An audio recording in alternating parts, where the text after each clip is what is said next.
हिंदू मान्यताओं के अनुसार भगवान विष्णु के अब तक हुए 9 अवतारों में से केवल श्री कृष्ण जी को ही पूर्ण अवतार कहा जाता है। प्रभु श्री रामचंद्र जी को मर्यादा पुरुषोत्तम राम तो कहा जाता है, किंतु श्री राम जी को पूर्ण अवतार नहीं माना जाता है।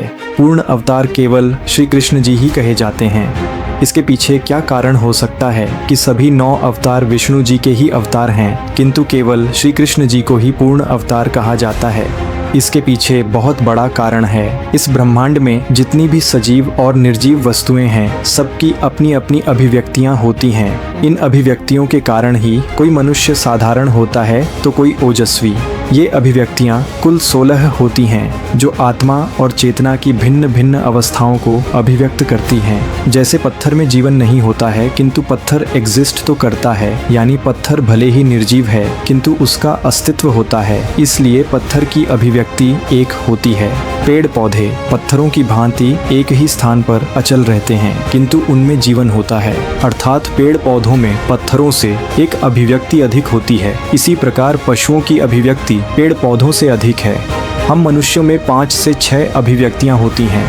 ऋषि महर्षि या महापुरुषों में 7 से 8 अभिव्यक्तियां होती हैं। इसी कारण ऋषि महर्षियों में तेज होता है और जो महापुरुष होते हैं उनमें कुछ अलग ही बात होती है। ये सब उनकी आत्मा और चेतना की ऊंची अभिव्यक्ति के ही कारण होता है।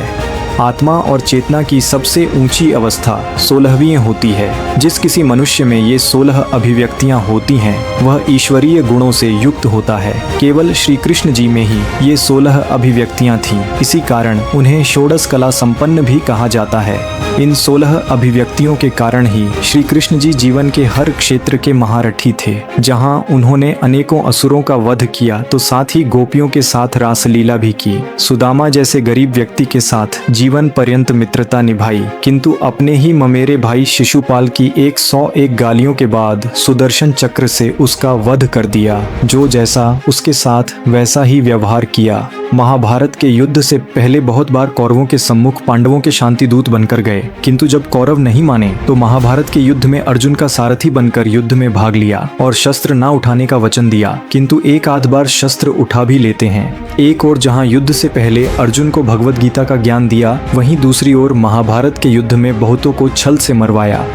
ज्ञान की बातें करना और छल करना एक दूसरे के विपरीत है, किंतु ऐसा संयोग केवल श्री कृष्ण में ही देखने को मिलता है। 9 अवतारों में से केवल श्री कृष्ण जी ने ही कुरुक्षेत्र की रणभूमि में स्वयं को ईश्वर और इस ब्रह्मांड का रचयिता कहा था। सर्वधर्मान परित्यज्य मामेकम शरणम व्रज। सभी धर्मों का त्याग करके केवल मेरी शरण में आओ। श्री कृष्ण जी ने कभी इस मनुष्य जीवन और संसार से भागने की बात नहीं की, अपितु अपने स्वधर्म के अनुसार जीवन जीने का ज्ञान दिया।